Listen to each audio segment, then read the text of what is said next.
Okay, it's 6 p.m. I'm going to call the meeting to order. Please rise for the Pledge of Allegiance. I pledge allegiance to the flag of the United States of America and to the republic for which it stands, one nation, under God, indivisible, with liberty and justice for all.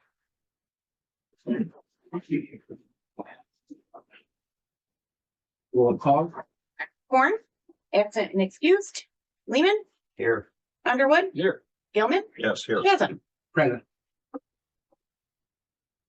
Next item is approval of the agenda. I do not see any blue sheets here. So do any of the commissioners wish to add any item to the agenda or remove any item from the agenda?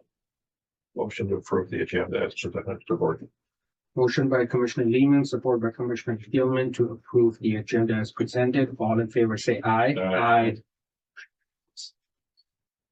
Next item is conflict of interest. Do any of the commissioners have any conflict of interest regarding any item on the agenda? Seeing none. We move on to public comment. Do any member of the public wish to make any comment at this time? Seeing none. Action item, we have an appointment from Rick Prince, representing the Olson Foundation site plan. And it's regarding a development that's between Rennie School Road and Meadow Lane. Mr. Prince here. Mr. Prince is on vacation. Okay, My name is Mark Lund. I'm the London Prince Lund Engineering. okay. And I'm not sure how this all works, but if you need it. Right up to the. So you can come right up to Okay. the podium there, introduce yourself, and Kylie, if you can read, do you have the rules for the appointment? No. If you don't, that's fine. Yeah, that's fine. Usually we read those, but go ahead and introduce yourself and make your presentation. My name is Mark Lund. I'm a civil engineer, Prince Lund Engineering. And I'm in charge of doing the technical side designs for the site development, including streets. And I think as far as a project description, I'm going to turn that over to Brad. He can tell you what people want to pay for that paper that you showed. Brad Olson with the Olson Foundation. What we're proposing is doing a development between Rennie School Road and Meadow Lane, or north and south. I do have a little sketch map that you. We do have it, Brad. He's gonna try to put it up on the Okay. screen so you can. That's gonna be sewage. All it is, what we're proposing is construct a road between Meadow Lane and Rennie School Road, Class A road, as the development, and doing our lots, splits and all that. I'm not positive, but under my, let me back up, in the southwest corner, Cherry Lane Electric is proposing, working with us and buying that proposed lot, 40 acres. And that being said, and being light industrial and such, we wanted to create it as Class A road. That being said, just want to propose the development of this road. Those guys doing the engineering on and offs, Meadow Lane and Rennie School Road. Doing by your guys' specs as a road commission. It has changed a little bit. That little loop, that green loop is not there anymore. That's kind of an option, but that will be obviously private. We're proposing, we'll be right up front, we were proposing trying to get you guys to have a county road. I've done enough research prior to this that sounds like your requirements are to make sure and have enough vehicles running through it before you're even, didn't even consider having the county road. I am gonna tell you, it'll relieve Meadow Lane traffic intersection a little bit. It'll give you a bypass. If there's any kind of accidents out there on the highway, it'll give you inner traffic all the way out to the intersection of Family Fair because it's right across from Stadium Drive.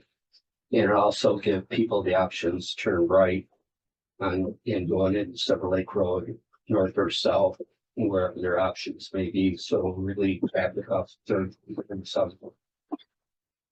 That being said, other procedures either, I want to propose it. That east-west road will be private, and the loop will be private. And let's go from there. Any questions? How large is the parcel? Cherry Land is 40 acres.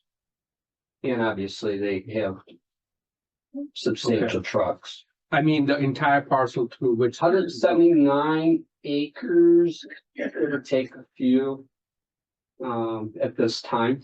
Because this road, or what's labeled as, I'm assuming the proposed Olson Boulevard, that goes through the entire length of the parcel, right? Correct. So it will be the entire 179 acres plus or minus, okay. And does Meadow Lane Drive obviously opens up on US 31. Does it open on Silver Lake Drive on the other side? No, it doesn't. So it's a dead end road? Yeah.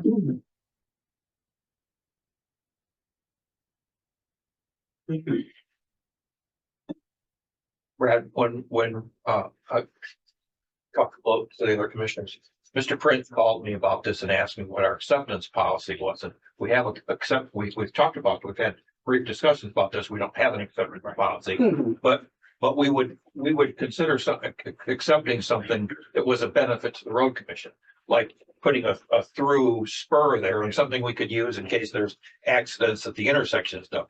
Generally, our reimbursement for taking care of local roads is so low, the more we take on, the worse the condition of the local roads is going to get. So it doesn't make sense. So we have to have an ulterior reason, such as the connectivity, to want any more roads right now. Understand.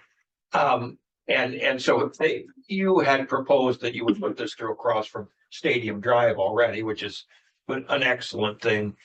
The north-south connector road in there. Booster. Yeah. Or that actually north south, this is north south. Oh, the east-west connector that you just said would be private? Yeah. You didn't plan on asking us to add that to the county road system? No, I didn't. Just we figured we'd pick that up with an association or like a condominium and slide that off expense. So what you're asking is, if you build this, to our standards, will you accept it? Is that what that's what I know you talked about the Cherryland Electric development going in there. What is and that's 40 acres of the entire 179 acre parcel. What's the rest of the They're split off all throughout that are 1, 2, 3 acre lots, and with the demand of light industrial and such, we figured that would be our best bet to go after. We've spoken with Garfield Township, and that is our best bet. The northwest corner is high density housing zoned, so that's proposed in the future. Phase 4, phase 5. That help me get through this. That's way down the road. I just want to do step by step, and my first step is creating this road and getting Cherryland Electric in there and have those future lots available.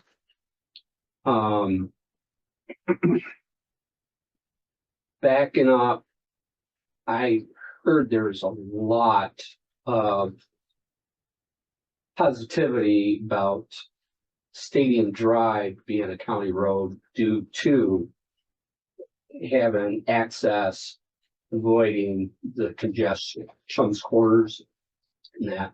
And that's why I thought, you know, it was also positive to this, because it, again, inter road traffic and relieve some of the outer. I'm not the expert on that. I'm not a road engineer by any means. Common sense kind of guy, but again, it's all up to you guys. So I'm just seeing the big picture and understanding what you guys go through, but With the road, Dan, when it comes to private roads, I know we have private road specifications, which are different than our county road specifications, or are they the same? I don't know if we have private road specifications. I think a lot of people mirror what we have. We have, right, Yeah, but we recommend that if at some point they want us to take over a road, that they should mirror our specifications. But in terms of any permits, we don't have anything to do with approving the construction of any private road, right? we would probably just have to have a driveway permit where it enters both of the local roads. Right. So we don't care what Right, happens. on that. exactly. Well, we don't own Meadow Lane right now. do we? That's not ours, is it? It's ours? Meadowland? Yeah, we just quite that years ago. I think yeah, collaboration with the Yeah, we have a dead end there. Yeah, credit card and the money came from the Okay, casino. understood. Oh, They funded all the money for Well, it. And I'm sure the McAllister equipment's right there, so it's gotta be a class A. I think Builds it. we definitely need to have the policy, our policy folks talk about this, and I think, Alan, we should put this on something. On our construction committee. The reason I say that is because when we take something over, you know, we're getting a minimal amount per year for lane miles. I mean, so for that much money, we're literally gonna get about 3,000, or for that distance, we're gonna get about $3,000 a year to then guarantee that, you know, well, I wouldn't say guarantee, but to basically maintain, plow, paint if ever necessary. I don't think that's ever gonna be necessary, but to sign if necessary. That's what we would get each year. 20 years, it's gonna be crumbling, and, you know, if we do accept something into the system, we would want to make sure that it's gonna be it's such a, you know, that it's so well constructed, and that's actually a good area up there. It's not as bad as some other areas. The land is actually, Either way, excuse me, I'm a firm believer. Yeah. Build it right the first time. right. Class A, keep it around, get the water off. There were some issues over on Stadium Drive, some of the density. I think, I seem to recall we had some density problems on Stadium Drive, when they were putting that in, but we got over it. When they're doing core, things, so you definitely wanna test it out before. Oh, we are. Putting certain, yeah, how deep you have to go and everything. We're going by your standards. Yeah, but if we were to do this, we definitely want to have it up to a pretty much at the top of our standards, you know, versus where right now we're actually considering taking care of some things to the point where, you know, what we can afford to do to get something back to work. Again, this is gonna be above and beyond standards. I'm not gonna mess around with it because, again, How wide I like road do you have taking planned right things now? What are you looking at as far as the are we talking 30 feet, 28 feet, or I can't. it doesn't have the dimensions. Oh, 6 foot. Ours are typical, well, not all our roads. We were right away following the county road All our roads, standards. 66. whatever your county road standards, that's the way. Well, Right away. right, Right, the right of way would be included. Right away. Yeah, within that, what, 211? How soon do you propose to do this? Well, my book, I want to start construction by the end of summer. Okay. If we're gonna say to them, we are interested in accepting it or not, I think we should be somewhat involved through the process. So that we just, somebody from our engineering team needs to be involved. So if he wants to build it and we think we want to accept it, then we need to be involved through the process, that every step will be suitable and agreeable for us to. From a standpoint, I've already pointed out the cons. But there is a point, I've been here long enough, I've actually once upon a time drove a tow truck and I've hit that corner at Meadow Lane and 31, 37 there. I pulled a lot of wrecks, I've done rollovers, you know. Over the years, there's been a lot of people hurt at that corner. If it allows people to get up to the light over by the farm and plate store, that's a plus. Yeah. That's a big plus. You know, if people want to go that route, even to go into town, because it's a lot easier to turn on Rennie School, even though it's a 55. It's a lot easier to turn on to Rennie School than it is to get onto that highway. Yeah. You got a good sight distance. Oh, yeah. How many homes are there on Meadow Lane? Oh, that's a pretty big one in there. That's huge. Is there? There's a Pretty lot. big one. It's a modular home facility. 200. Okay, Oh, more. okay. So Yeah, there might be a large. So I think, our, in terms of your point about our engineer getting involved, we have our road specifications that we have, that apply to our roads. My strong suggestion would be that you do follow those specifications so that if there comes a point where we do consider accepting this road into our network, that the road is ready to be accepted. At this point, I'm not for sure if we need to, I personally don't think we need to get our engineers involved in every step. We have our road specifications, they have the engineers. They can meet those same specs the same way our engineers can and build the road the same way. I do think that it's a positive that at some point that there'll be connectivity between Meadow Lane Road, Lane Drive and Rennie School Road, because to your point, coming up to that traffic light, considering that there's a large modular development there. I think right now we are talking about really just one, confirmed development, which is Cherryland Electric. Right. And so I think we'll see how that area develops, how your development goes. And if at some point it merits us taking it over because of the size and scale of that development and our financial ability to take over a road, we will certainly consider it. In the meantime, I agree with both of you that we need to have a policy in place for that so that we can apply that uniformly to the. Those are my things. Any other input from you guys? I mean, like I said. Well, if it came to it and I was being asked to accept this into the system, I would definitely be on the shoulder, gotta put shoulders, you gotta include, I mean, there's a lot that have to be included. The further away you get shoulder, the longer the road lasts. So, Yeah, and Yeah. right, I think you have already said that Yeah. several Yeah. times. that you're gonna do it. Right. but I think that'll be in our policy one. Yeah, I agree. I mean, I want it done right first time, otherwise go and fix stuff later down the road. And it's just.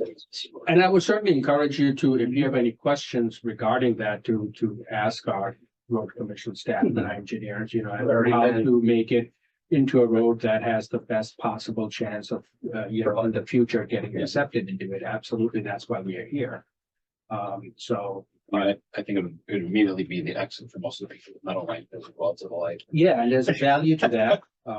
However, I think considering that we have so many level roads that we are struggling to maintain, I think at this point, in my opinion, so we can't afford to add it.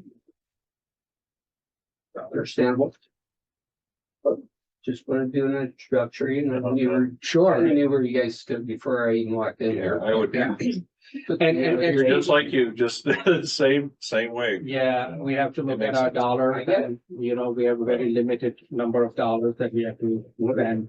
And again, like Dan said, you will need those 2 driveway permits, but those are pretty straightforward. Yeah. Just one last little tidbit, somebody was asking about private road design standards. And that's in part 6, and it's labeled driveway and private road design standards, surprisingly. And, I've been through that among all the other sections, because like Brad said, we want to design this thing as good or better, as what's required by the county. And so we've been, following the mainly in this private road thing, it's talking about driveways, residential driveways and commercial, acceleration, deceleration lanes and things like that. But there's some good items in here about intersection design and parameters there that we're following those to the D. So if we do get to that point, the county will be very happy with what we put on paper for the design. Yeah, I knew I read it somewhere, so. I have a copy of you. No, I haven't. That's why I asked that question. But water is a big thing, as well as the actual width of the pavement, so you have to deal with how the water is sheds from the road. Shed runs off, yeah, So get away. that's as big as anything. Once there's worst nightmare, Yep, it is. so. Great, All right, thanks. thank you very much. Have a good one. Yeah, yep. Hey, moving on to the consent calendar, Kylie. The consent calendar is used to expedite business by grouping non-controversial items together without discussion. Request by any person present to remove any item from the consent calendar for full discussion as an agenda item are automatically respected. The action noted in parentheses for all items remaining on the consent calendar are approved by a single commission action adopting the consent calendar. The manager recommends the following items be adopted. 1, minutes, 2, payroll, 3, accounts payable, 4, financial report, and 5, communication. Thank you. Do any member of the board wish to remove any item from the consent calendar? Does anyone from the public wish to remove any item from the consent calendar? Okay, in that case, I would move I'll that we- entertain a motion. We approve consent calendar. Second. Motion by Commissioner Gilman, second by Commissioner Underwood to approve the consent calendar as presented. Roll call, please. Lehman, Yes. Underwood. Yes. Gilman. Yes. Horn, absent and excused.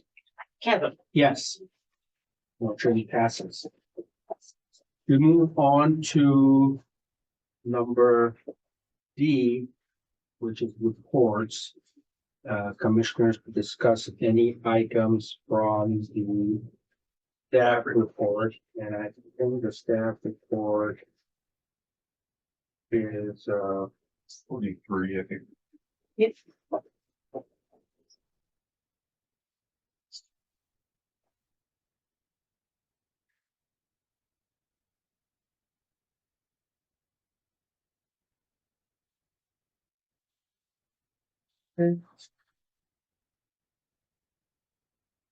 any questions by any of the commissioners and regarding the staff report and discussion regarding the staff report?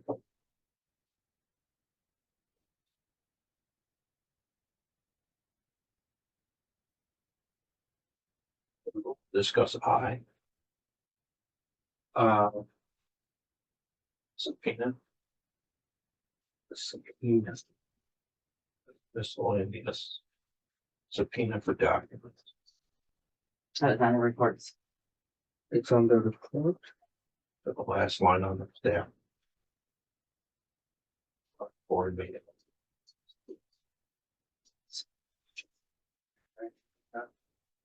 On page 42.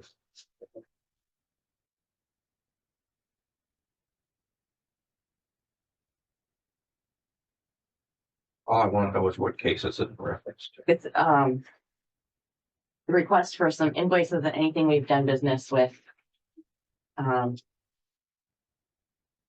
Take man. Yeah, thank you. It was a vendor that we were purchasing stuff from. Mm. Somebody's requested all of our invoices and then we purchased from that vendor. Is that from the finalized packet? Because I'm not. It's right before the staff report. Yeah, it's the last line of the board meeting page. Got it. Informational stuff. Right. That's. Doesn't have anything to do with our procedures. We bought some stuff from them. Yeah, they were like traveling, they would stop by once a month. They had gloves and different items that we would purchase for staff. Interesting. And they had to send a subpoena? Well, Yeah, they're, Is there a lawsuit going on? Between whom and whom?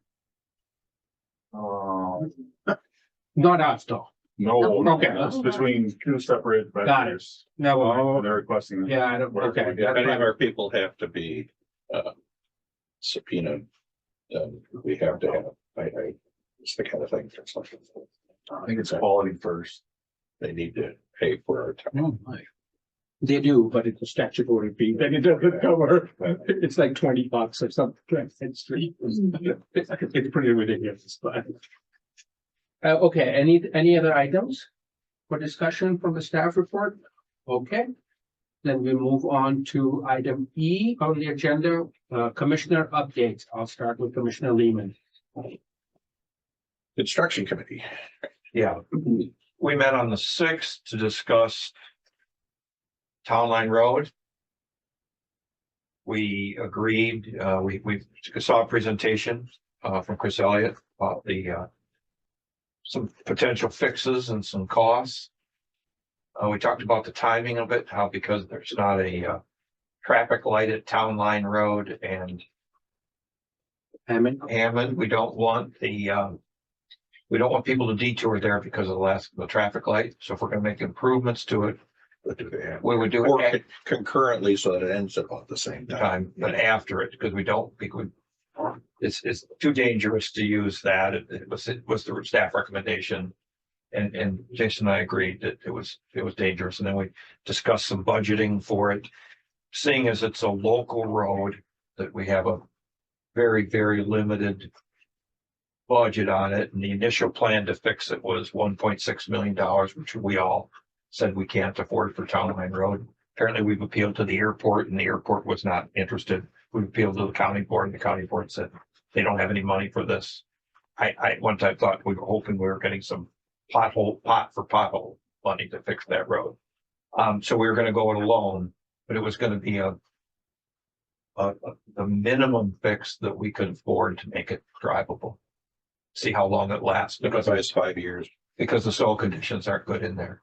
And I think later on, there's some stuff about the bid package going up for wedging, that would be included. Yeah, so what we would be doing was we'd be doing a wedging and then a year later, we would, and then we'd do a chip or a seal, and then we'd do a year later, another seal to follow up on it. I'll say this, the engineer, our engineer came, sat down, he was prepared. I appreciate that. He was kind of right in the game on this.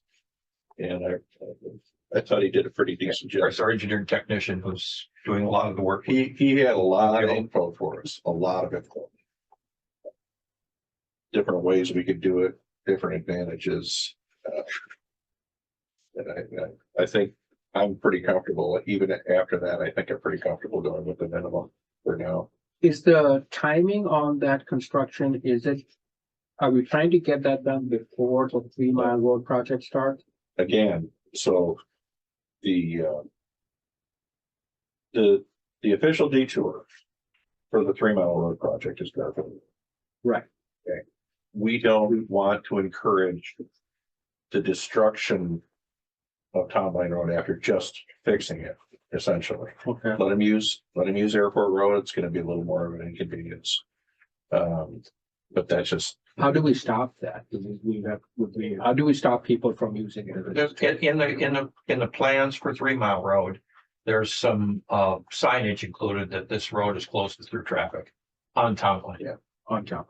It's included, it's been included in the job that was bid and it's already done. Okay. That's been set aside. And we know that once we finish it, you know, there's limited commercial traffic on it right now because of the outdoor company, landscaping company that's on it right now. But we know that once we fix it, the airport's gonna be using their fueling trucks down. They're gonna be bringing their fueling trucks down. I mean, it's just that likely. Well, it was Costco that they were most concerned with. We were gonna try to work with the townships to, because our fix is a minimal sort of fix Right. to make it acceptable, Right. but it's still a fair amount of taxpayer money. Sure. And the road Yeah. isn't built for it. We were gonna work with the township to put a load limit on that road to keep those trucks. And off. then, Can we forbid trucking? Yeah, about like we did on Hope Road. yeah, and then the other side of it, the other thing that we can't do, however, I mean, this is gonna be an advantage from this. We're gonna kind of learn what this kind of fix will do Yeah. for us too. Yeah. And, given again, the significant amount of money, but given the difference between it and, 1.6, Sure. 1.8 guaranteed, by the time we're done with, for the 1.2 miles that we have there, so. So when is the anticipated start and finish date for the town line? Well, it's kind of keyed off 3 Mile, right, Dan? Yeah, we're planning on starting 3 Mile as soon as school gets out. I believe it's mid-June. And we're hoping- right now, but we're hoping to catch the tail end of that project finishing up, which will probably be sometime in August. For town line? Okay, It'll probably be sooner than that, just the way it's gonna line out with asphalt and stuff like that. But the goal will be sometime between June and August, I would say. so the construction and how long is the construction project on 3 Mile supposed to last from June. starting mid-June to when? August. To August. So is the idea that, so it looks like that the construction on 3 Mile would almost be complete by the time we start building The only issue is I was on town line. speaking, we have to make sure it happens as our chip sealer. When he comes into town, we have to have the wedge before then. He will be here before August. He'll probably be here sometime end of June, sometime in July. So we're gonna have to time it correctly. Because it's even more important to have no through traffic downtown line road. If it's in its present condition, it will just deteriorate even further. If traffic is allowed to go downtown line road. If it's 3 Mile road. encouraged, Right. we get higher numbers, and there will be Yeah. higher numbers, like. If we were to do the ultimate fix like we originally talked about, then it would have been able to handle the traffic since we're not doing that. Yeah, I'm more concerned about the timing in terms of the further damage to town line road before we start construction. That's It does. because, It's wrecked already. right, okay. So I don't think I don't We're think not- they're- based on watching and driving the last few years, town line is. You don't think you can be ruined any further? Right, it's Okay. a failed road. Yeah. And we're gonna, the wedging should correct this and we'll, this is gonna cost a couple $100,000. And the $1.6 million fix, which included the culvert. So if this lasts 4 years, and if we had to do this every 4 years, and if you had, extrapolate that out, that it's, if we have to do it every 4 years, it's still saving money, even though we can't really afford it and it's a local road, we can't really do it. We have to find some other way to fund any modifications or corrections to that road, like we do all local roads. Sure. I just want to make one comment. It's not that the airport didn't want to participate. They are prohibited from commingling money for certain things, and they couldn't find a fund to give us money from. It's the best way to say it, because federal law does restrict how, we get restricted. Well, We can spend I money, don't- they get restricted, Okay. they can spend money. I don't quite understand how all it works, Joe, but I know I go to big city airports Yeah. and there's 6 lanes of concrete driveway going into the airport and they're a mile long. So somehow that got put into the funding here. To say that we couldn't get 50 feet off the property, seems like the airport didn't hit the right buttons to Yeah. do that. So Any other? Yeah, Okay. that was the construction. Okay, thank you. Anything from you? I guess my, Well, Big- I'll have something when it comes back. go ahead. No, go ahead. We'll go. I thought you guys were. Oh, ended. well, no, Go ahead. I have the other meeting. Sure. Okay, Go okay, ahead. that was that was our Brackett Road meeting with, Senator DeMoose. That was actually, it was a pretty good meeting. I think he came in with the it's like, what am I supposed to do for you? You know, because he kind of opened up well, I got people asking me for roads here and there, and I can't do anything. However, so right now the horse people want, and Acme, of course, they want this with the supervisor from Acme, of course, we have the horse show people, and Senator DeMoose brought a couple of his aides with him. The horse show people essentially want us to find a way to fix Brackett Road from Bates to basically it's 31, right? I mean, so as an exit out, as you know, Bates at M72 is kind of a nightmare. And in fact, on the 25th of February, we had a fatal. Mhm. There have been many accidents. You brought up that list, but that isn't complete, right? No, I think that, Joe actually.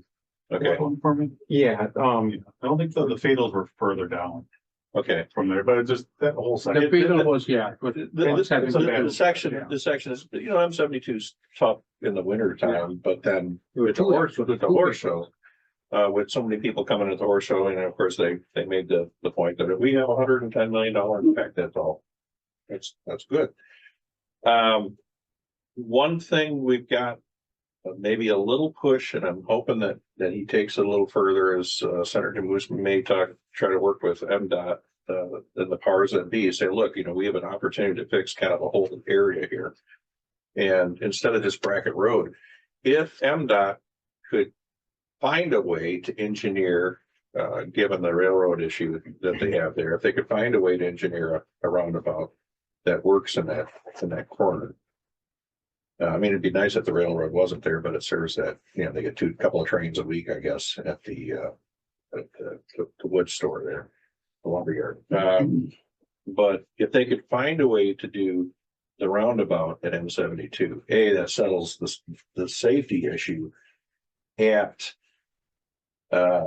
Bates Road and M72.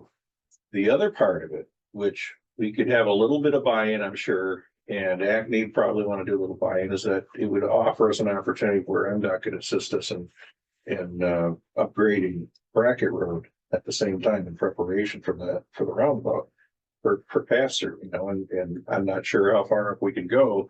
Like an official detour. Make it an official detour, right? And so if it was all arranged together, it would be a win-win-win situation. And frankly, MDOT doesn't want to have any more fatals on their record. So there's a little impetus that our senator is going to do a little push. And frankly, I think if he works with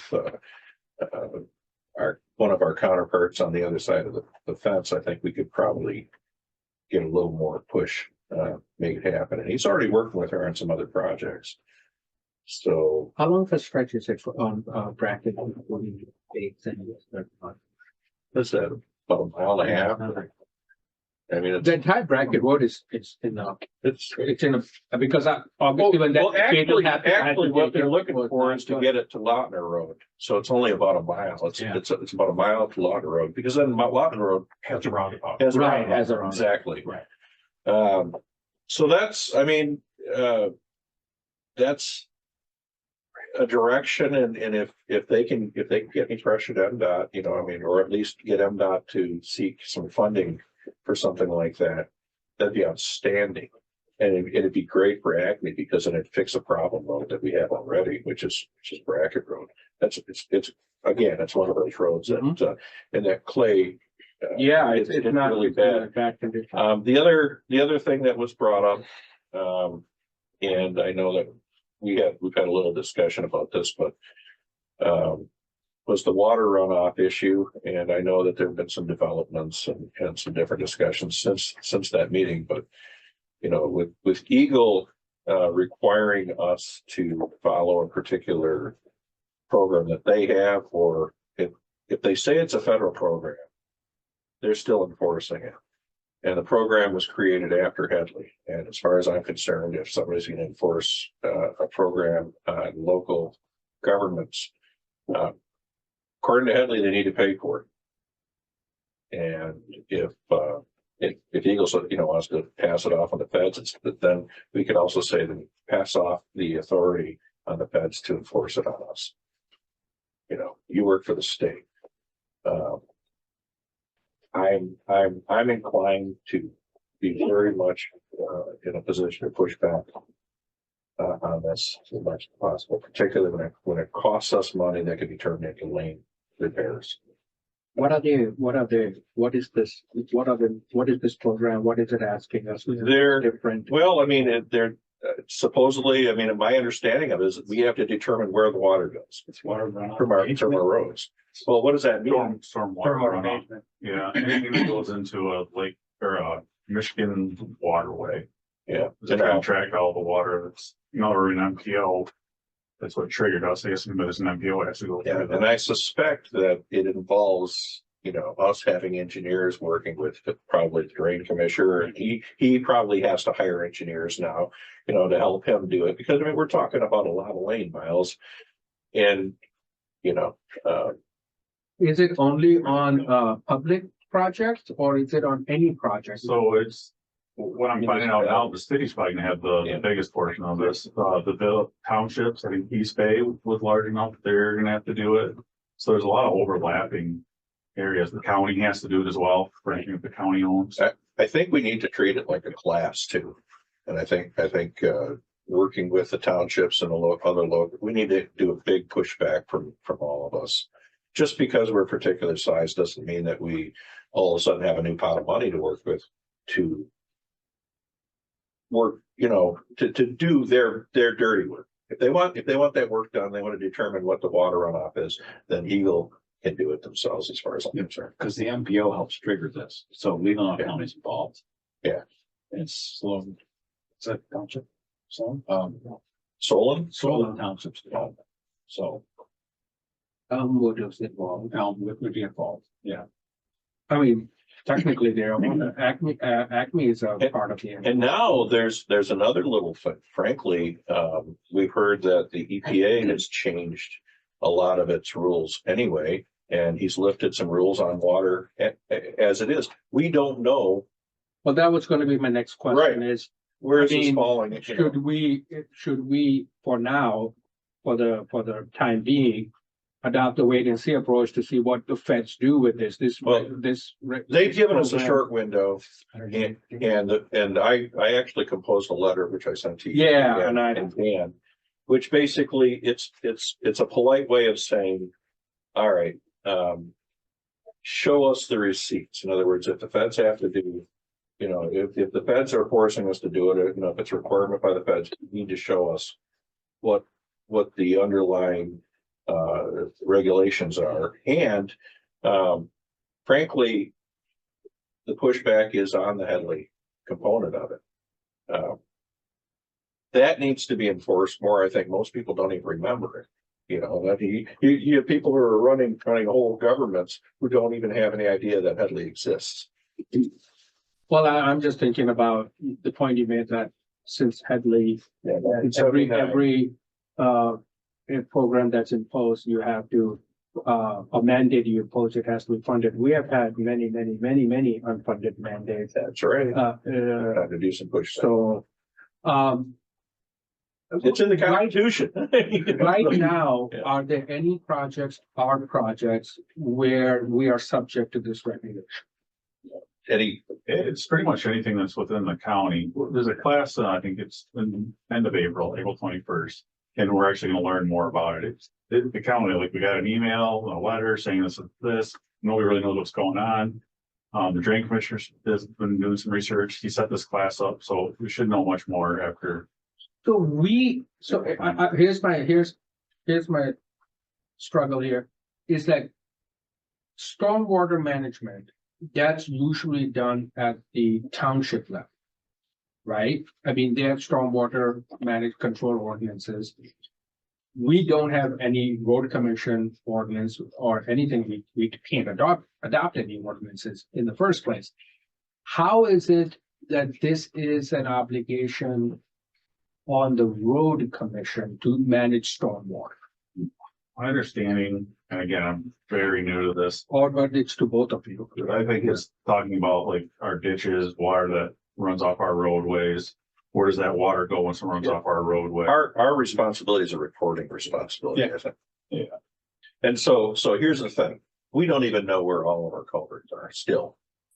Okay, And not all of it. and it would affect a report like this. Yes, and that's what I'm starting to learn. I don't know that we have to find all of them, but anything that Right. goes into like a lake, a river. Any lake, inland lake, or, okay. Stream. Or attaches to, or runs off to, or it's. You know, Joe, as our interim engineer, are you familiar with this? Yeah, Okay, can you shed some light as to what our reporting requirements, our obligations are? My involvement of it, when I worked down in Grand Rapids, was any place where a structure or a ditch or something that drains water off of the roads either enters a water body of the state, or so streams, lakes, those kinds of things, or where it transfers to another jurisdiction.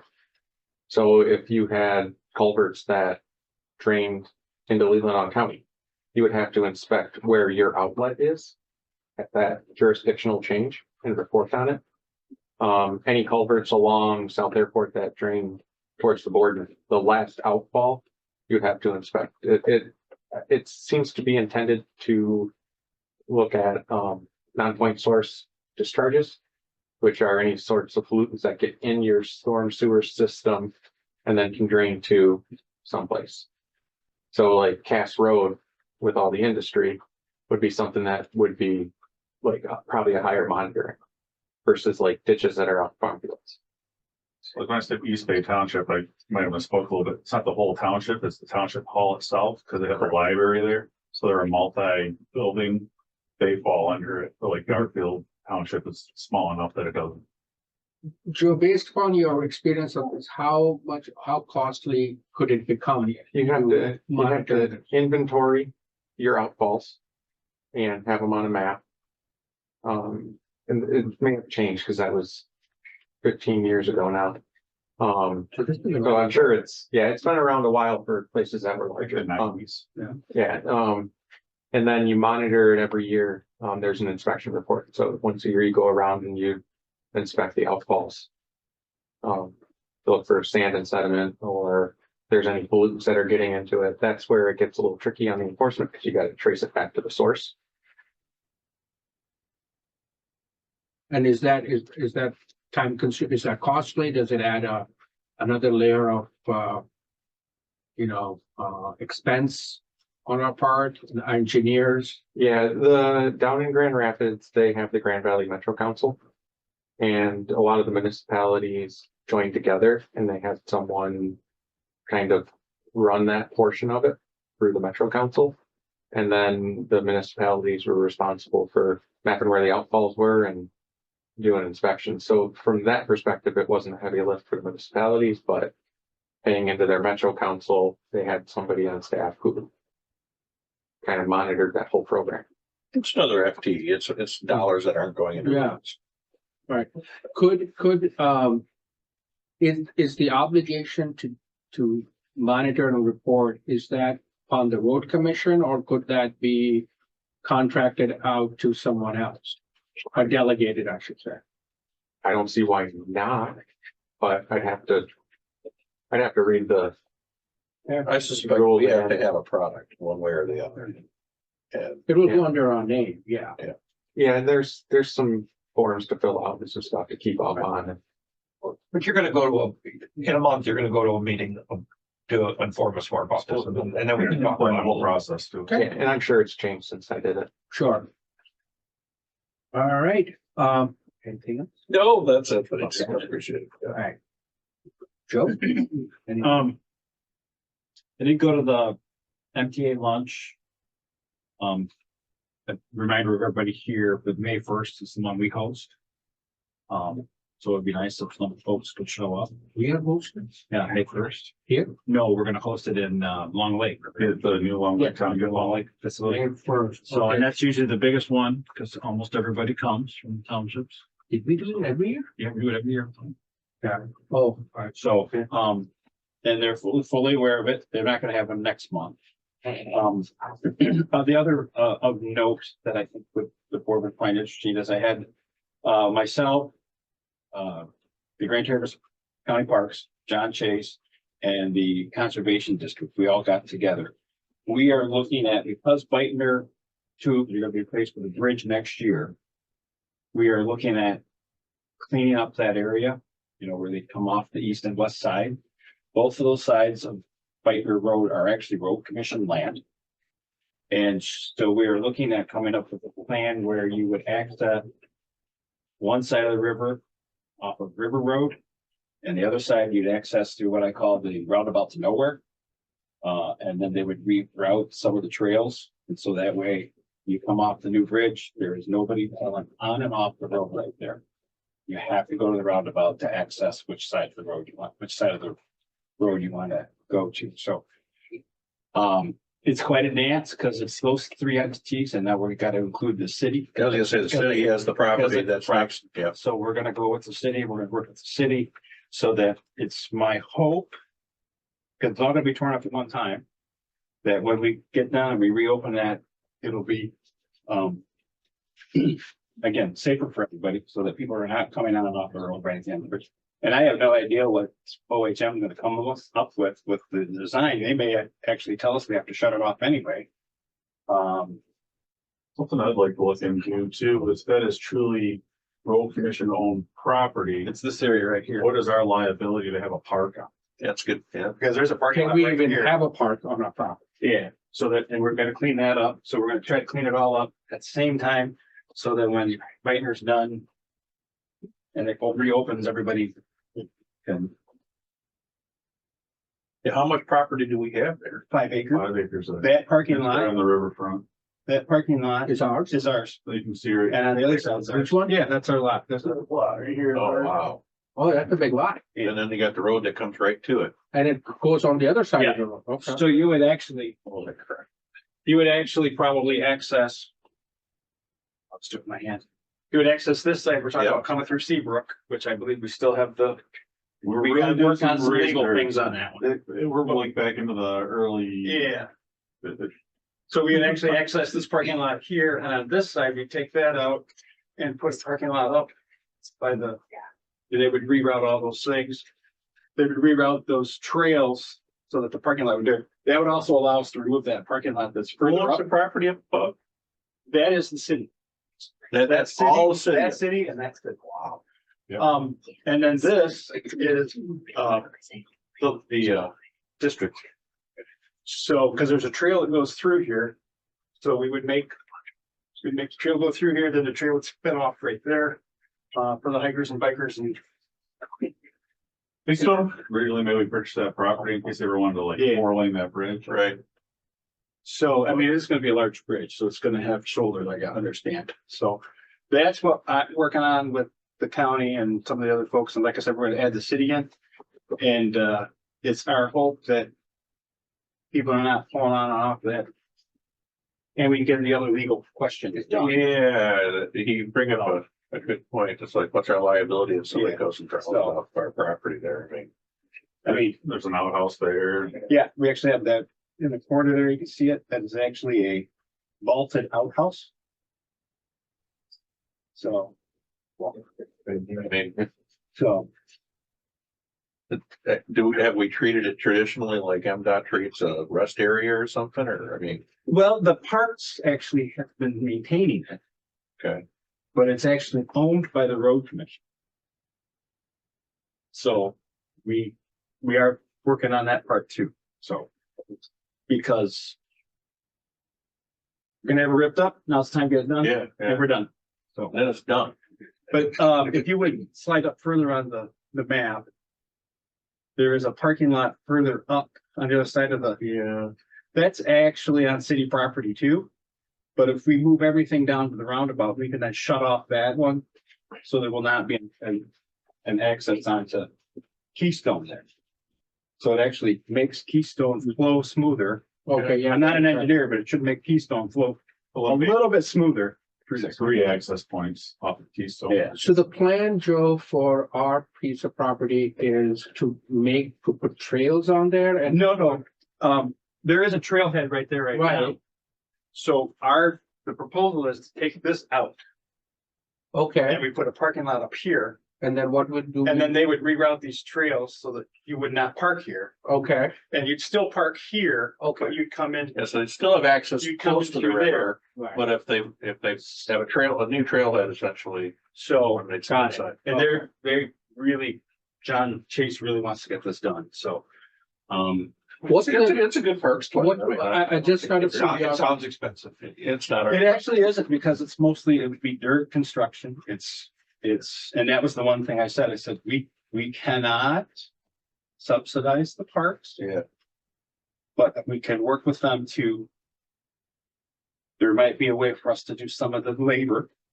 Because it is dirt. It's not gonna be pavement. It's not. So What is the downside of having that parking lot on the other side that they wanted removed?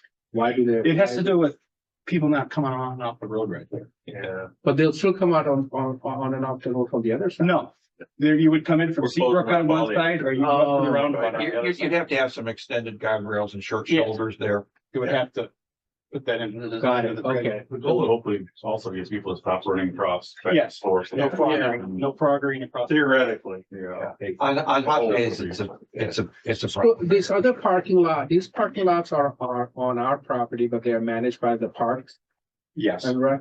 we're managed by the county parks and rec. And and they pay for its maintenance and everything? Yeah, because we don't plow them or anything, they do. So. Okay, so there is a benefit for the Parks Commission, because I sit on the Parks Commission. We're trying to get this worked out. And it may involve. Selling the parks, the property after the bridges, and we don't know, I mean. The legal, And I don't have a the legal part of problem it, we either. just started looking at, so. Yeah, I mean, look, I don't know why, I mean, I can I understand we have to have some right of way, but that's a huge that's a huge parcel that It's I'm unnecessary. trying to figure out why we need such a huge parcel. It can't be just for future right of way, because what are we trying to put in there? Right. But, okay, And the parks really want to keep that. So. So we had a preliminary meeting, this is our second meeting, and it's actually starting to gel, so now that we're gonna talk to the city too, actually, the city was in this meeting a little bit too. As one representative came to talk about it. And there might be some changes on who manages that land through there, but that's up to the city to do, but. I think it's a wonderful plan, and I'm glad that John and I talked about it, because. I travel that quite a bit, and in summertime, that is a real pain for people coming on and on. right. Any other updates? Nothing? Okay. Moving on to F, is there any discussion on any other matters that we have not already discussed? Okay. Moving on. Item G, ESTA, Yeah, so so the policy in your packet. I think everybody's aware that, we had to test stuff. Every business has to have a new required policy in hand that handles that. And we're just asking the board to approve the one that, our HR consultant came to put for us. Didn't have to add anything to it. We already given up PTO times and everything like that, so it wasn't any more cost to the road commission. So this is essentially the policy that we already have in place as in practice. With ESTA's language in it. Got it. We'll probably have to clean this up again down the road and blend them a little better together, but we're kind of on a tight deadline to get this. So the benefit package stays the same, it's just that we have to have statutory. Yeah, our benefit package outweighs their requirements. Okay, I'll make a motion that we, approve staff recommendations to the ESTA policy. Is that the best way to say it? Yep. Okay. I'll support that motion. So the motion by Commissioner Underwood, supported by myself, is to approve the staff recommendation concerning the ESTA policy. Is there any further discussion before we vote? Hearing nothing further, all in favor say aye. Aye. Motion passes. Next item is HR consultant discussion.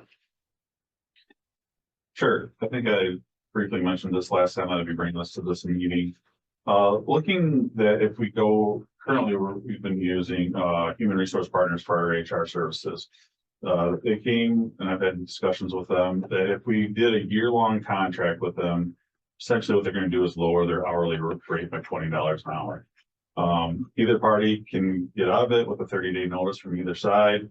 So essentially it's looking at saving us some money. Did look at what if we went back to having a full-time HR person. We still believe this would be less by the time we paid for benefits, package on top of a salary for a year. It's $100 an hour, not to exceed 1,000 hours, but we are budgeting it for 10,000 over. 100 times 1,000 will be 100,000. A budget of 110,000 has been allocated. I know. So It's just our budget We line. approved Oh, 110,000. you already, okay. So pretty much we're gonna come in under what we budgeted for HR services if we this trip. You don't need anything from us on this, do you? With the contract, Because of the contract? I think we should. Yeah. I'll make a motion, we accept the manager's recommendation for the human resources services contract. I'll support that. Motion by Commissioner Lehman, support by Commissioner Gilman to approve the manager's recommendation regarding a one-year contract with Human Resources Partners for not to exceed 1,000 hours. Any further discussion on the motion? Hearing none, roll call please. Underwood, Yes. Gilman, Yes. Horn, absent and excused. Lehman, Yes. Kevin. Yes. Motion passes. Next item is the professional services amendment, North Long Lake and Furtner Signal Design. I'm try to explain this one the best I can, but Joe's here tonight. He can back me up. So this is the one where I believe it was an 80-20 split that we were doing that like with, where you got the grant. There's a portion you have to get easement. We don't have enough there to put signals, so you have to acquire the property. You have to have somebody that will negotiate that for you that has license in it. In order to do that, we have to have extra funds doing it. They're asking for $17,551. To enable that portion of it. Once they do that, there might be a little more coming back and saying, you know, they're not just gonna be nice and give us that. Some of it's on the schools, so we're hoping that they probably will. The other side, probably not. We might have to come back and say, hey, we need to pay people a certain amount of money for, it shouldn't be a large amount of property, but there might be. Anybody on that corner who uses that corner should appreciate the fact that we're gonna fix this, and hopefully we'll be in a good mood about it, because it is it's kind of dangerous the way it is, and we don't like it, we're gonna proceed. So if somebody else wants to make the motion, otherwise I don't think this. I'll make the motion that we approve staff recommendation for professional services not to exceed $17,551 for the purpose of North Long Lake Herpner Road signal design. Support. Okay, Commissioner, motion by Commissioner Underwood, support by Commissioner Lehman to approve the amendment for the right-of-way assistance for permanent and temporary easements for the North Long Lake and Herpner Road intersection, not to exceed $17,551. The one question I have is this the money that we can try to seek reimbursement from the state under the contract that we entered with them because it's related to that project? My understanding is not this portion.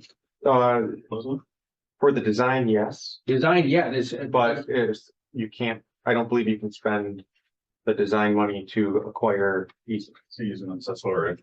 no, I'm talking about this part, the Yeah, assistance with that, we can get that reimbursed Correct, from the state, right? correct. And that's how they've been billing it. Right, So that way it gets turned over to the state.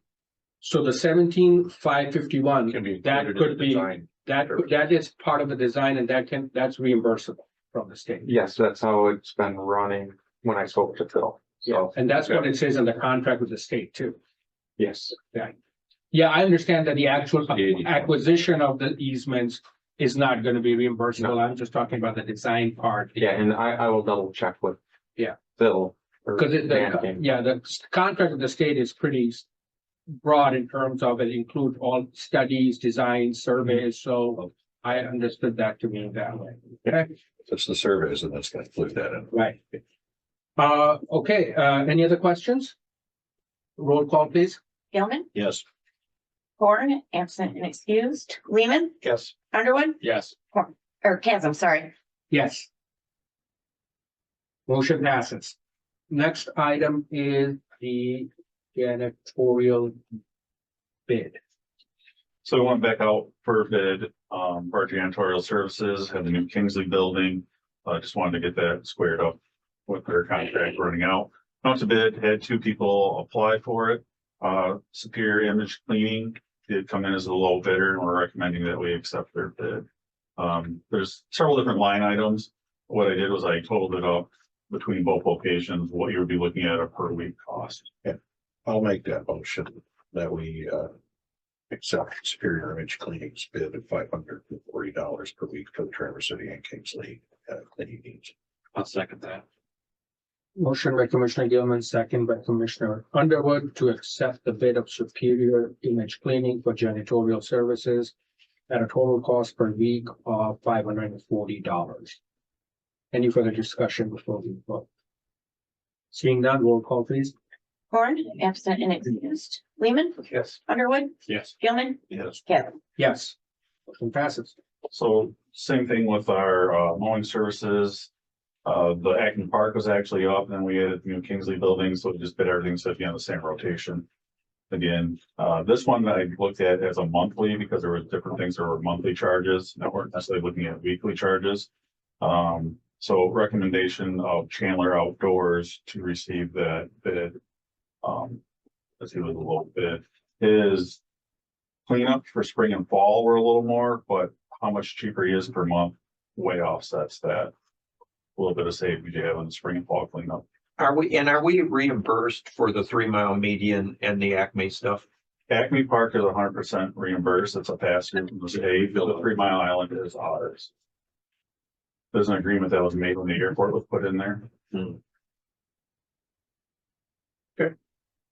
3 Mile Island. Yeah. Between Parsons and Hammond. What about that? The end of the run.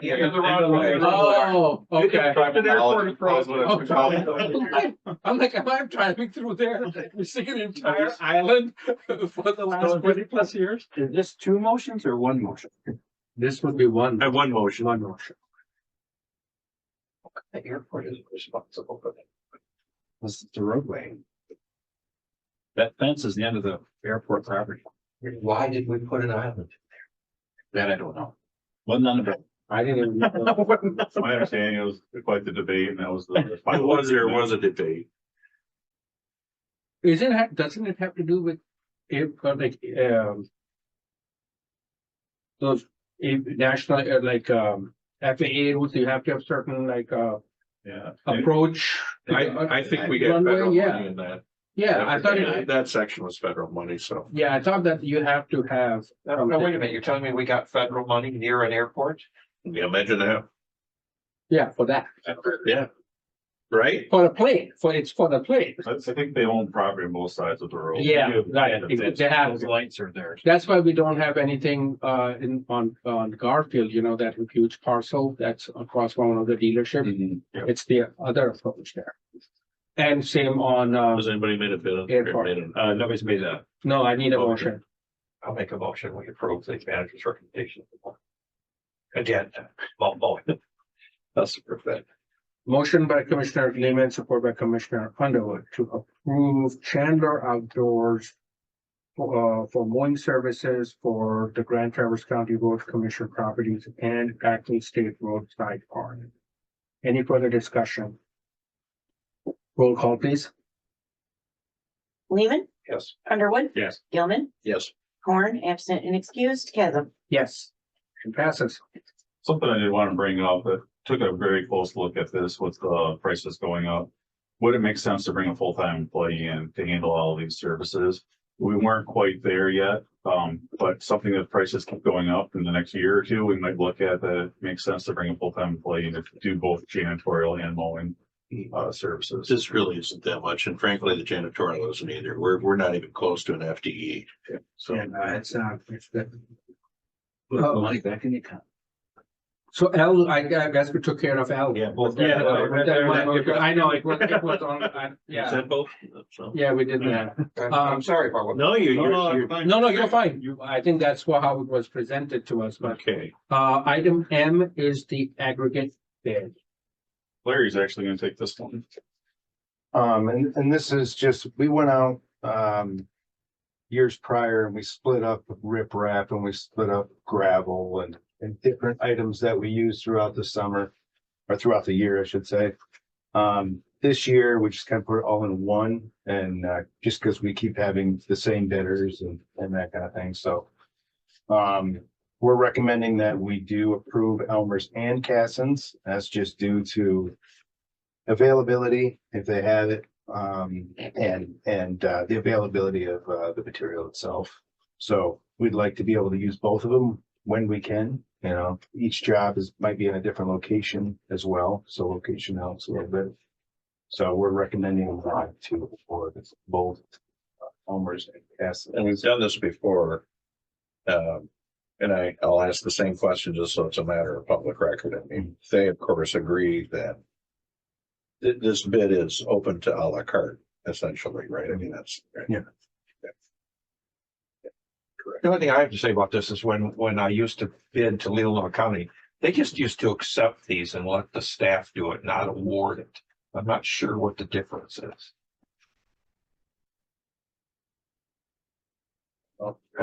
Must be. Yeah, because we're gonna leave it to the staff's discretion to do what you want, to do what you need to do for the road in the best interest of the road commission. I do agree with you to the extent that we're not approving a dollar amount on any on this bid or for that matter, the next one, the We're guard. approving the vendor. We are approving the vendor, but I thought we had a preferred vendor list that we approved, Not for aggregate based. not for aggregate.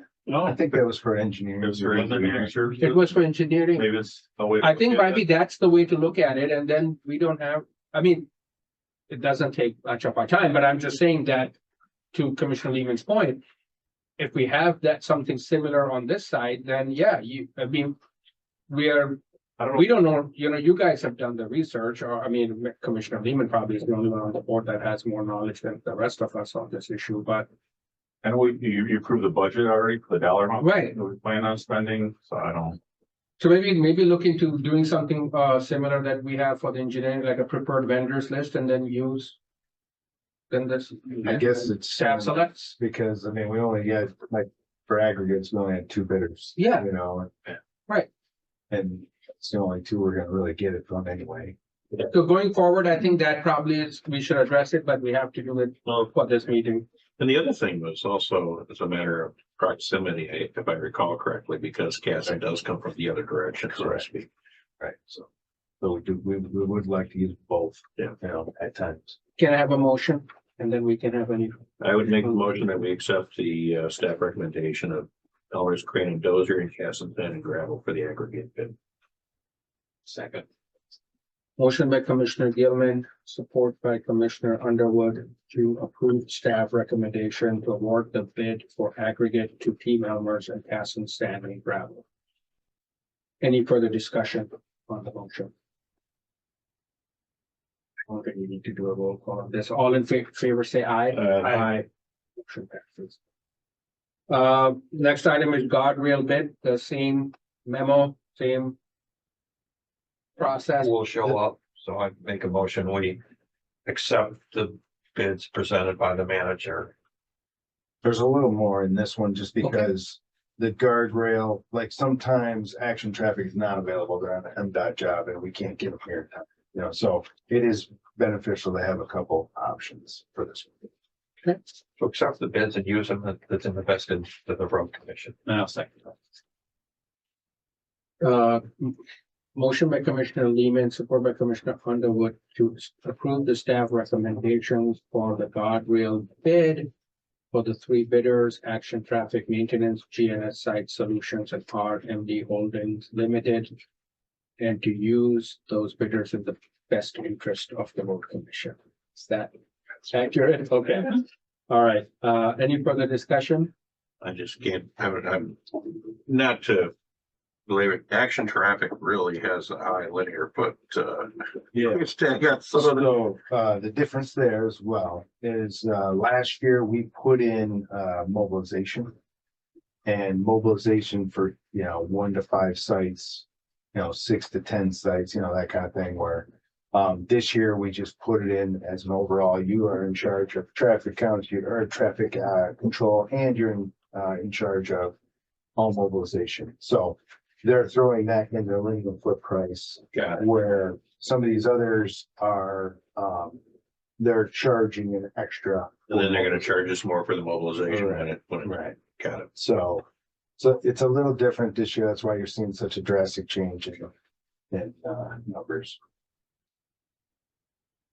Okay. We voted on it, right? I think we did. No, we No, we didn't vote on it. Okay. Okay.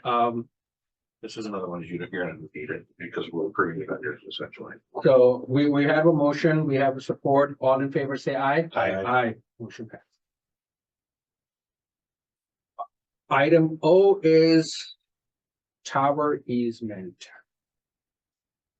Well, I had several phone calls and they did do an in-person meeting. This Tower Code reached out to us. They've identified our property here as a location to put a tower in for cellular service. And just want to get the conversation going, give some direction from the board. What they're requesting is a 100 by 100 foot pad on this property. They'd like to do a one-time payout of $100,000 for a 100-year lease. So essentially $1,000 a year. Paying it up front. They want it all paid up front, $100,000 up front for a 100-year lease. It's 100 year, 99 years. I remember saying 100. but- It says in the easement, 99 years. 99. Talking to him, he said 100, but Yeah, I mean, okay, well, so. it's 99 under what we have been provided on the agreement he provided to us. Yeah, so just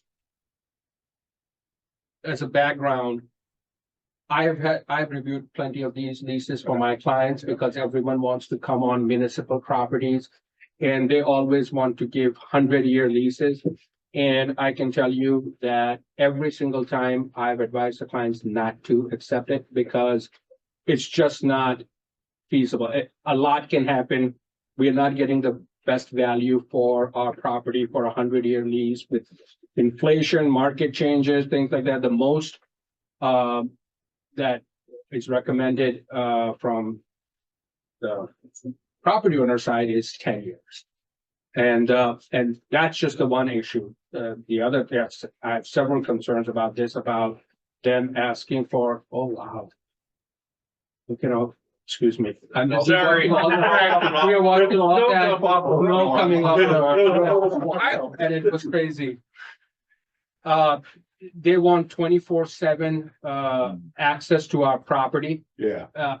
We have hundreds of thousands of dollars of equipment sitting here. They want, they want exclusive rights to build anything within that 100 by 100 foot area. They don't want us to grant any other licenses, easements to any other person that could possibly interfere with their use. I am. He's got this thing marked up. Yeah. Yeah. There's a lot of problems. with So it. I am not at all in favor of this lease. That's just my review of it and my experience with this is that. What about at a different price? Yeah, at a different price, but I would still have the same concerns. I would do it for a different price and for a much, much shorter time period. Okay, and with access that wouldn't be through our property. It somehow they would access through a different One, way off our one property. potential they're interested is actually the property across the road. Yeah, So- yeah, the 24/7 access. Which has value in itself though. Yeah.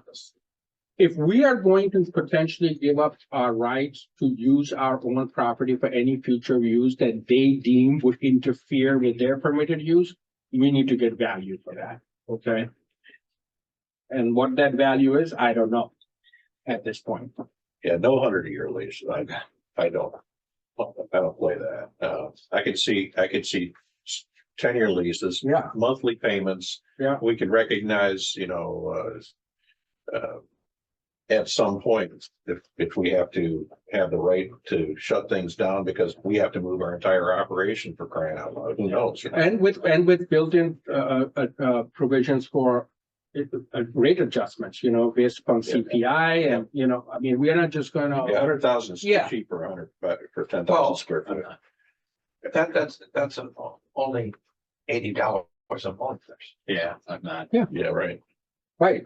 I would defer to my attorney. You're gonna remember. Yeah. So, He's not asking for any decision. no, are we gonna, for direct? You want me to reach back out to them and say that? present I'm kind of not interested, A counter offer before we even begin to talk would be something month to month, we go no longer than 10 years and to see if they just say, no, that's not for us. Right. Start negotiating. And we have to have some language in there for adjustments to the review of the price too. With the changing, as I call exponential growth in Grand Traverse County, I would not want to tie up land that we have. And no 24/7 access to our property. And they may well find another piece of property They may well. here, because there are Yeah. some decent sized properties. Well, a that are private available. property owner Yeah. probably would take 100 Go to grand, church, maybe. I don't know. What's weird is they showed me where those identified from like the edge of our property down to Garfield. Yeah. It has to be in this area for the next tower they need. So Wow. No, I I have no understand that. personal opinions, just bringing. Yeah. That's their business. Well, and I understand that, they'll- and- but we have to protect our interests here. The taxpayers' interest. Yeah. Okay, any further discussion on the tower easement issue? All right. Here's the fun one. Yeah. Moving on to Potter Road discussion. Yeah. So I had a meeting with both Blair and Garfield Townships. I discussed it, showed them a few pictures, what's going on with the road. Plainville Med is a local road and Is that a county line? Is there a township line? it is a township line road. And just kind of talked about, roughly we're $1 million a mile right now for paving roads, about a half mile of road. Would both townships be interested in splitting their half to the local and the road commission? They're gonna take it back to their respective boards. Didn't sound like they were overly promising, interested in doing something like that. The road is in pretty poor condition. What we did is we got crushed concrete and we put it in there and we packed it in. Okay. It's a short tune. 23A or just Crushed concrete. Yeah, crushed concrete. It's the good stuff. Okay. It's a short-term solution. I was out there. But it sets really nice in there. Yeah, I was out there yesterday and some of it set up nice, some of it's blown back out already. It's gonna be an ongoing issue as I noticed where we'd already did it, just down the road a little ways, new sections of asphalt that are blowing out. Just looking for some options. There is the option, we cut out huge chunks, we go and we try to wedge it. It's gonna be a piecemeal back together road. I don't know if that's a great option. Looked at the car counts, I think that's in there. Surprisingly, that we were looking at over 3,000 cars. That's a lot of cars. a day. And that was 2 years ago. We've got the roundabout there now. It's probably going up. The other thing that's interesting is, they just put a new subdivision in there, on North Rouge Road. Maybe some of the construction equipment going in it. A lot of it was the thaw, right? Took that road out, but there's a lot of cement trucks, a lot of lumber trucks going in there. When Blair Township supervisors are here, they just told me they just authorized another subdivision for another 200 houses on that corner. So there's gonna be even more traffic coming through there. Until we can figure out what's going on, make it a maintainable surface. It's not probably not a real popular. What do we have input right now as far as our crushed concrete in terms of costs and time? I mean, is it significant at this point? Not terrible. We had one afternoon into it with crew and staff. Larry, did you know what the final total came out with on that price? For which one? For the crushed concrete for, I'm not sure. I don't know. I don't know what that came out. But it made it passable. Though. it made it passable. Okay. Was it 100 tons? Was it 500 tons?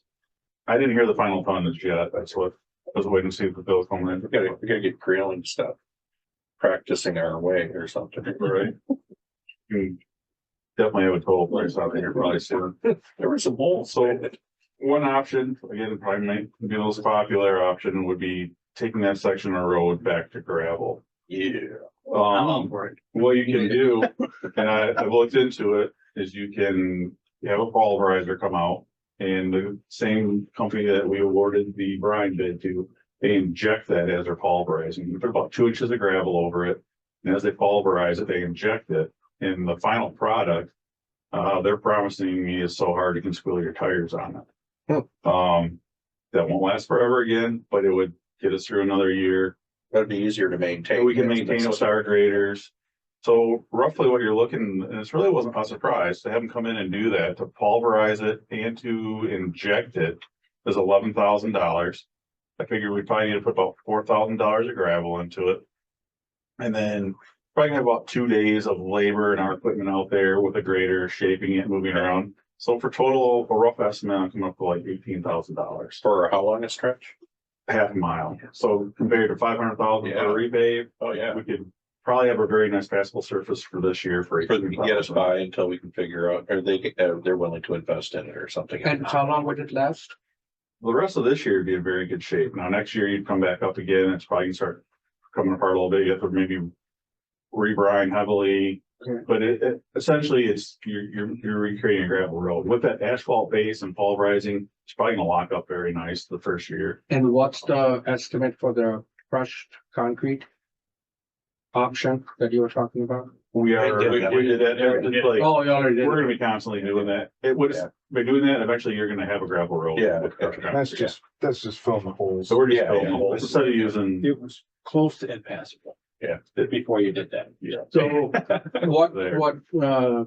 Ben is asking for is direction from this board I don't have as a to which problem with to going proceed. An actual motion. I just want to open up discussion, just throwing some ideas out there, Yeah. but we can wait to hear back from the If you township. think it would get us a lot further than leaving the road, and I mean, because we're not gonna rebuild that road without help from the township. That's just not gonna happen. So, you know, if you want to make that motion, I'll support it because, you know, I think we need to do something that's a little more permanent for right now. And $18,000 is cheap. I do think it's gonna be quite a bit more than that, though. When our equipment and stuff going out there, when Phil rebuilds and totalizes these. Yeah. It's gonna be significantly.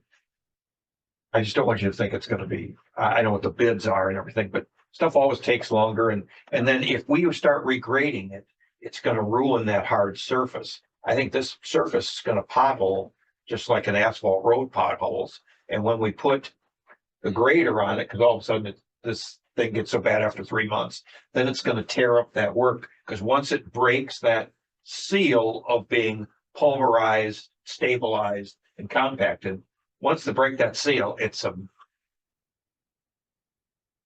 I probably think we should try this to get a number on it, but I think this is gonna be in 3 months, we're gonna hear about this, or 4 months again, because it's quite a high traffic count, I Mhm. believe, to do this on. But 2 years ago, this is not even, this is from 2 years ago, it's pre-roundabout, it's probably higher. Right, so what I'm saying, that traffic count in my estimation, Joe, you'd have to chime in on this, is really high to be doing this to the road. Generally, roads that have 1,000 cars a day are paved. 1,000 cars a day are paved. Yeah, but obviously at this point, Yeah, getting it paved is not Okay. an option, so. It cost us, our thoughts on like Town Line Road and stuff are Yeah, like we. Our, to wedge it, our 600, the presentation we got was 670 tons of a mile from Chris. And I went back and looked at some of my old records because I thought he was really close. And when I used to bid these in Leelanau County, the bid was 100 pounds a square foot, which turns out to 643 tons a mile. It's so close. I felt Chris was really, that day, Jason and I talked about, was really super accurate about that. So 640, this is a half a mile stretch, did you say? Half mile stretch. So half of that, so 325 times $100 a ton, plus some traffic control. Or let's say it's $150 a ton, we can wedge it with asphalt for $45,000. And then seal it. And then chip seal over it. And I don't know what we're gonna do It might about be these worth because, spending that a little extra, you know, like he says, to keep the seal on it. yeah, I was hoping if we try alternate methods, we try them on lower volume roads. This is a lot of cars. You mean the option of the pulverizing The or? pulverizing, that- was that Wadle to offer to stabilize that? Yeah. Wadle stabilization from Hart or wherever they're from. No, this is, No, that's where the brine. Oh, no, it's Great Lakes Chloride. Great Lakes. Road. Oh, they were gonna hire somebody to, Yeah. they were gonna hire somebody who does They this. partner with somebody, Kalamazoo County is doing this a lot. They've done miles and miles of roads. Can we ask Joe what he thinks of? Balance. Town Line Road, most of the asphalt's there. It's just not in very good shape and it's super bumpy. This with the potholes and the differing conditions and the way it fell apart. You're probably gonna see the same thing with a wedge. Like, I think you would see the road looking similar very quickly. I don't know why it did what it did because. It was off our radar. But what I went out there and looked and it seemed dry and it was just falling apart and, like Town Line, like, you know, it's still pretty much asphalt shoulder, edge to road to edge of road. Yeah. And this just disappeared. So that, and I know, I spoke to Ryan at Elmer's and he had the same concern. But polarizing it with some chloride injection and maybe putting a wedge on that. That's the one thing they did say, that if you pave over top of this, you have a awesome road bed surface. So. so I will make a motion to approve our engineer's recommendation and our manager's recommendation to pulverize, Potter Road with a chloride injection.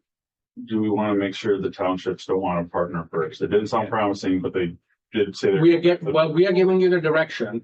Yeah. And then if something changes, you can come back. Okay. But at least this way, Are you gonna authorize them to to a layer, do this and then wedge over it with asphalt? if that's what you recommend.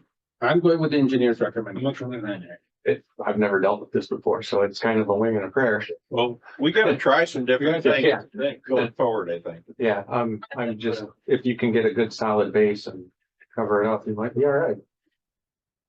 Like an old, Should road we discovered. I had thought about just triple chipping over it after you chloride injected it. right. Could we get, based on the condition of the road that's in,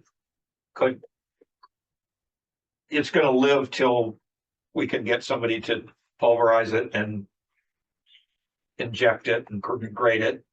Is our chip sealer gonna be here then, when we could just add it to the list? What are the logistics of doing that and chip sealing? It's so close to the yard where they store it all. I don't think it'd be an issue. It'd just be, since we already put the bid out, if they could add additional work. We were into that last year, you were actually on the boat with them when I was bugging them trying. Yeah, I was on the ferry, the guy from Farner, our contractor, was on the Badger with me. We were riding to Wisconsin and he said, man, we just don't want any more work. It's too cold. Our stuff doesn't work here. That's when we're talking about Town Line Road, the timing. We don't want it early, but it can't be late because when the ground is cold, it doesn't accept the stone right. Joe, if I got this, Yeah, in the 30 days following a chip seal, any rain or weather actually affects that emulsion. So it's not necessarily, it's the cold and the stone accepting it, but it's also the weather after. So that's why early in the spring, when there's a lot of rain, you don't want to do it because it, even though it's a chemical break and the emulsion sets up faster, it still affects it. So I think if we're gonna chip seal this, we need to do, you need to do what you propose, try the stabilization and chip seal. Coordinate those two together so it's done in suitable weather based on your. I don't think it's gonna hold up as a dirt road. It So hasn't been a my dirt road at motion, all. my motion has not been seconded, so what I can make it into is like my original motion to authorize approve the recommendation of the road management engineer to pulverize Powder Road with a chloride injection.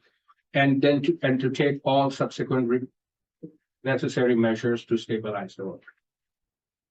Yeah. I'm not an engineer Okay. and I don't know what the You got a second. conditions are gonna be. I'll second that. So that's the motion. That road is used quite a bit, and with new construction coming in this spring.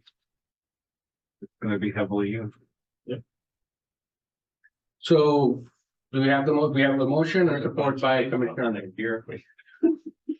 Any further discussion? Does everyone? Finally get the pulverize the road. We've been waiting for this. We've been on the board. Yeah, all in favor, say aye. Aye. Aye. Motion passes. There you go. In the further. doesn't need to be. No, we're not spending any money. We're just. It's not a Yeah, dollar, they have the yeah. authority, so it's not a dollar. Yeah. In the. He has to first bid it out, right? Do you have? No, No, he's not gonna do it. He gave a number. He gave us, yeah. What's your authority? My authority is 15,000, but a lot of that is, the only thing I'm paying for outside of that is $11,000 for pulverizer. Within Yeah.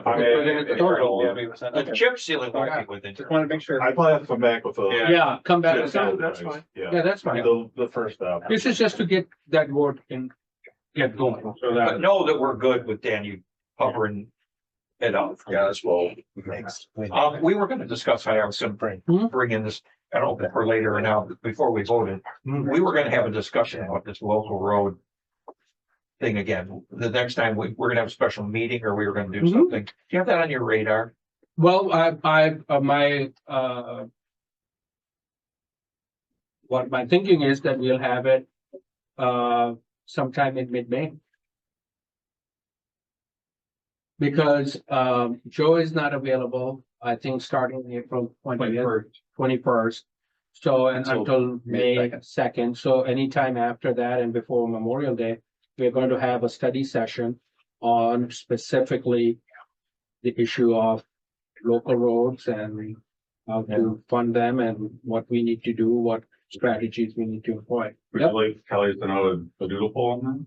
Yes, because I brought, and I was gonna bring it, I brought it up at every meeting since January, so I was gonna bring it at the end anyway under my comments to make sure that will happen.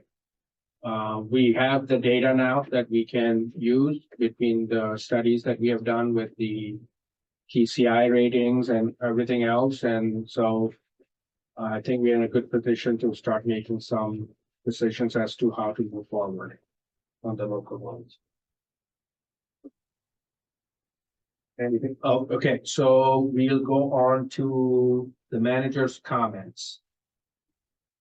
Sure. Looking at May 5th, the crew starting their 4 times. And then staff by will start those. We usually do Memorial Day to Labor Day. We do the 4 9s and a 4 on Friday. That's what we've done in the past. So looking that direction. Just wanted to update everybody. I know we approved last time Pride in Newhoff on that Summit City Walton Road vertical curve. There's a couple things that they came in quite a bit under. We did approve them, but we had to talk to them about. They came back with an additional $2,200 is what they needed on that project, but they were still like half price on that project. So just kind of want to give everybody an update that we did talk to them about the issues and that's what they came back with for price. Another one I wanted to talk about a little bit was talked with MDOT. I had a couple of meetings with them this week with 633 in Euchre Road. How they're putting that temporary light in there. A couple different things that came up with that. And they also want to put a turn lane, pass lane in there. If we want to keep that turn lane or pass lane in there, we're going to have to do some land acquisition. They did a temporary one. So look into going out and trying to do some land acquisition if we want to keep that stuff there permanently. They're doing it on a temporary basis. Were they leasing the land for it or? They must have came up with a certain dollar amount to be there for a year and then it goes back to the owner. If we want to keep the equipment there and they have that passing lane, we have to do it. So it actually Is that- becomes our. Is that right Blair away. Townships? Is that- Is that Blair Township? I believe that is. Blair. Blair Township wants us to keep the lights. So you And might you have, could you might have wear- bargaining chip on. top. 33. Oh, 630. Okay, okay, okay. So that's just something came up this week, one to kind of make everybody aware of that. We did have the pre-cons for 3 Mile and 5 Lake Road. Those in the weekly updates, but I think they both went really good. We're excited about that. Bids are out now for wedging, so we should have a price coming back for Frankie Road for the next board meeting. So, definitely. Another thing that I'm working on is we're talking about local roads. I think it's really important for us to get traffic counts. I think that's our missing step. We have them on some roads. I was glad to see we actually had, I don't think we had them this up to date on Potter Road. There's a lot of other roads out there. We have 10, 15-year-old. So to really get a true plan of where we should move forward with local roads, I would really like to get a traffic count on almost every road. So looking at putting a bid out for any road that hasn't been traffic count within the last 3 years within the county, obviously taking out all subdivisions, all the roads, private roads, anything like that, and see what they come up with. We've been doing it with interns for several years, and we only do a few roads a year.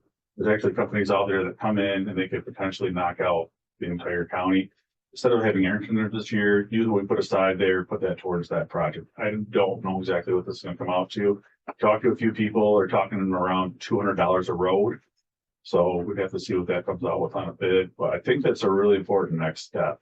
We have, our Phaser ratings, we have Transmap information. I think we have the traffic counts. We can finally have a full picture of what's going on in the county and really start to come up with this a good plan. You spoke to us at the construction committee meeting about that. We did not bring that into the report, but we thought it was, you were hoping that because we don't have somebody available to supervise the interns, we really can't use the interns anyway. So the money for that is well spent, and I do believe you're on the right track. I would certainly encourage you to go with it. I agree. Yep, I think that's a good plan. Perfect. The only other thing is we ordered that group of 9 trucks, those Western Stars, to get ahead of the emissions. All those trucks are in now. All down Kingswood facility. All down at Kingswood facility. It's pretty impressive when you walk in there. I All bet it is. nice and lined up and a brand new building and all those trucks. And so hopefully we will not have to purchase the trucks for a long time. Our fleet management plan is working. We're ahead of schedule now. And hopefully we can start to fund some of that road money in future years over the roads. Right. So. Well, take care of them. This is Scott Fitzgerald. He's the new GIS coordinator for us, and he's here permanently, and he's gonna be helping us with GIS and IT and all that stuff. Okay, well, welcome. Anything else, Dan? Nope. Okay. Commissioners' comments, questions, and future agenda items. The one thing I wanna put on our radar, other than the local road study session, which we would have in May, is when we have now talked about the placement of lights on 2 very important intersections. The one we just talked about, 633 and Euchre, and we have in the past talked about Cedar and Gray. And what I kept hearing during both those discussions is this from an engineering department back then was these warrants. Will it meet the warrants?